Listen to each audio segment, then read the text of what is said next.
Spiritualitil kembali membuat statement tentang Rismon. Ya, ada yang menarik di dalam statement si Spiritualitil ini.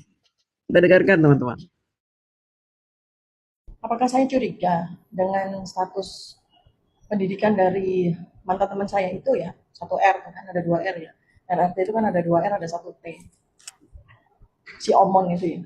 Jadi sebenarnya saya ketika pertama kali bertemu dengan yang bersangkutan tanggal 15 April 2025 di ruang 109 Fakultas Kehutanan UGM, sebelumnya saya juga searching dan mencari tahu siapa dia, dan dari yang saya dapatkan di internet memang meyakinkan sekali ya, terutama karena di LinkedIn ada di beberapa situs, dan terutama yang membuat saya yakin tentang backgroundnya dia itu adalah di Universitas Mataram, di Unram itu ada gitu. Ketika kita searching atau googling dengan nama yang bersangkutan itu langsung keluar namanya ya, dengan segala macam riwayat pendidikan.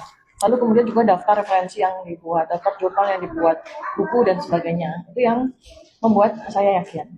Nah, jadi ya udah dengan keyakinan itu, maka saya juga jadi percaya gitu kan. Saya juga lihat dari Mas Roy juga gitu ya. Kita sama-sama dengan sebuah etikat baik, dengan sebuah goodwill yang kita percaya, lalu kemudian membuat kami menjadi satu tim gitu kan.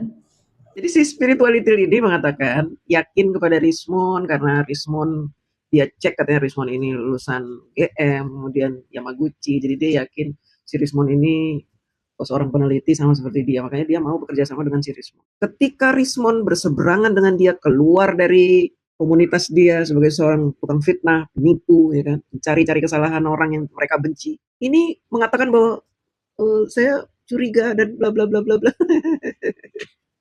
Jadi yang menemukan kejanggalan ijazah Yamaguchi Rizwan itu adalah Termul, ya kan. Nah, dia ini bisa digoblok-goblokin sama orang yang ijazah Yamaguchinya palsu. Karena apa? Karena sejalan. Kalau nggak sejalan, ya begini jadinya. Dicari-cari terus kesalahan dari Rizwan. Sama seperti Roy Panci. Waktu Rizwan masih sejalan, dibilang asli ijazahnya.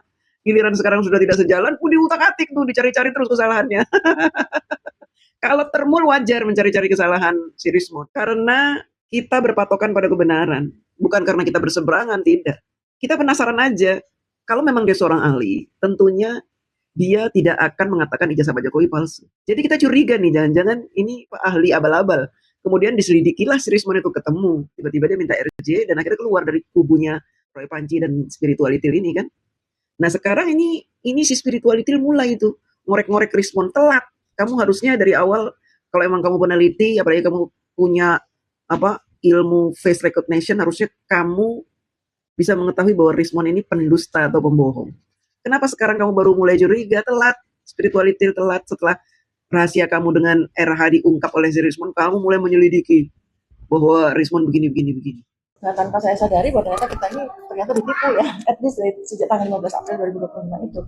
Tapi memang juga masih menjadi sebuah hal yang perlu juga dilakukan pengkajian secara jelas gitu, dan kita tidak bisa mengandalkan hanya dari satu source aja. Makanya saya juga sudah sampaikan pada beberapa waktu yang lalu bahwa saya mungkin akan ke Yamaguchi Jepang ya untuk meyakinkan, mencari data faktual tentang riwayat pendidikan yang bersangkutan ini. Dan saya juga akan ke Universitas Mataram untuk benar-benar mencari tahu dari sumber data primer. Begitu juga dengan Universitas Brawijaya yang kabarnya bersangkutan juga sempat menjadi dosen tamu di sana. Ya. Itu tiga source itu yang rencananya memang akan saya datangi ya, supaya saya nggak hanya mendapatkan informasi hanya dari satu sumber saja, yaitu dari beberapa orang yang ada di pihak sana gitu ya, yang kemudian membuat laporan polisi kepada yang bersangkutan atas dugaan pemalsuan ijazah. Juga satu lagi nih ya yang membuat kita juga terkejut ya, pemalsuan surat kematian gitu kan.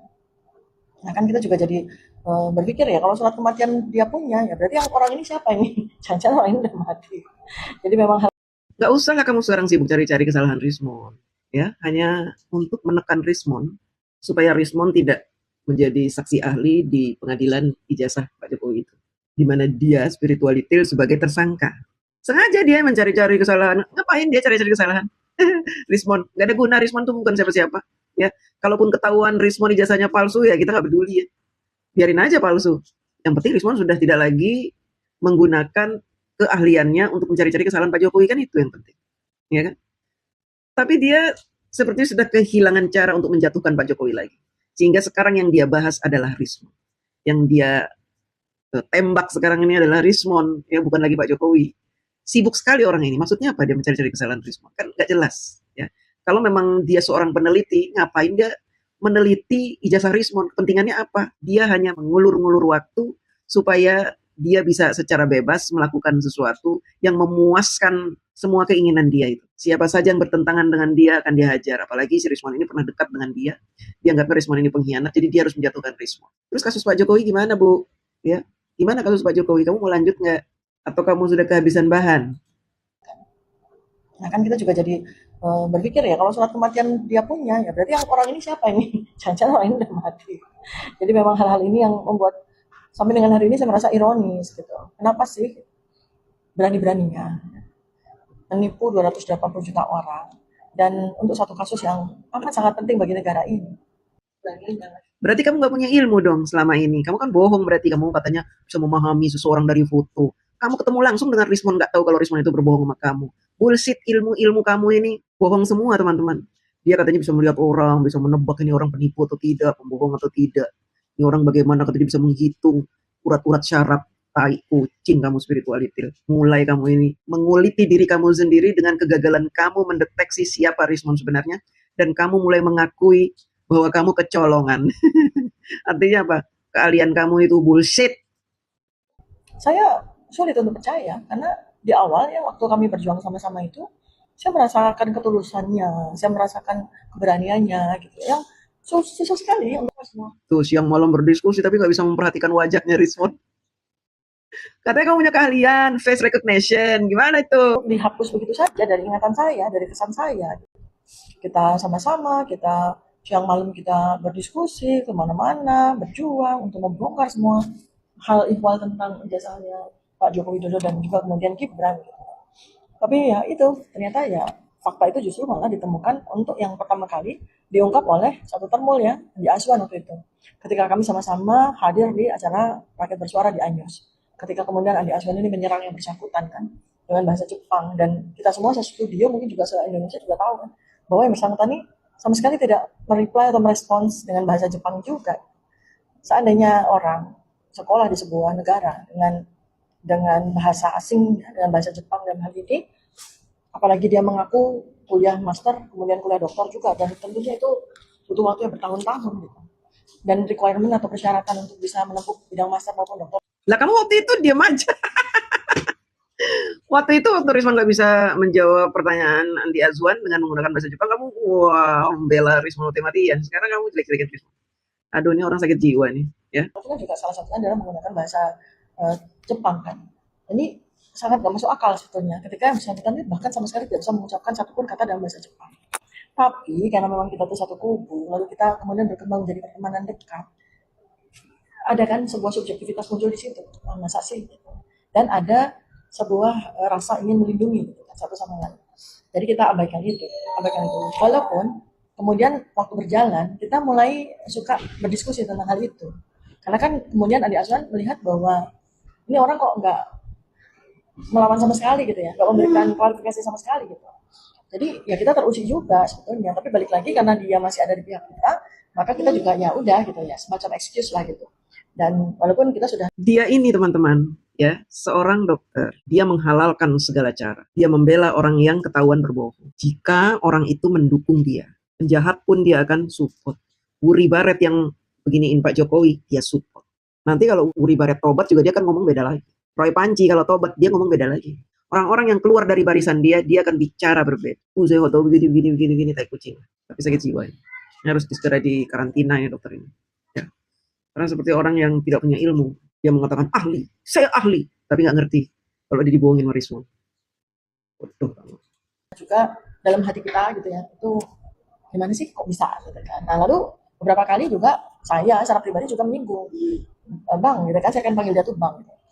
Bang, itu ada beberapa termo yang itu bilang mempertanyakan ijazah atau gelar master kamu sama dokter kamu gitu. Jadi itu dong, diklarifikasi dong. Mana ijazah mastermu sama ijazah S3mu, doktermu gitu. Itu saya bertanya kepada yang bersangkutan secara langsung. Itu sama sekali nggak ada pretensi kecurigaan apapun. Saya justru malah ada di pihaknya yang bersangkutan gitu. Artinya gini, maksud saya adalah kalau kamu lagi diserang soal ijazah, ya udah tunjukin aja jasa itu, mastermu maupun doktorat kamu gitu. Sama seperti yang saya lakukan ketika beberapa tahun yang lalu, saya juga di sana pada hal yang sama kan. Ya udah saya tunjukkan aja nih ijazah S1 saya dari kedokteran UGM, lalu ijazah dokter saya dari UGM juga, lalu master saya juga dari UGM. Saya menempuh pendidikan S3 di dua tempat gitu ya. Seperti itu gitu. Selesai kan masalahnya sehingga kemudian tidak berlarut-larut. Tapi saya mendapat jawaban yang buat saya juga surprise gitu.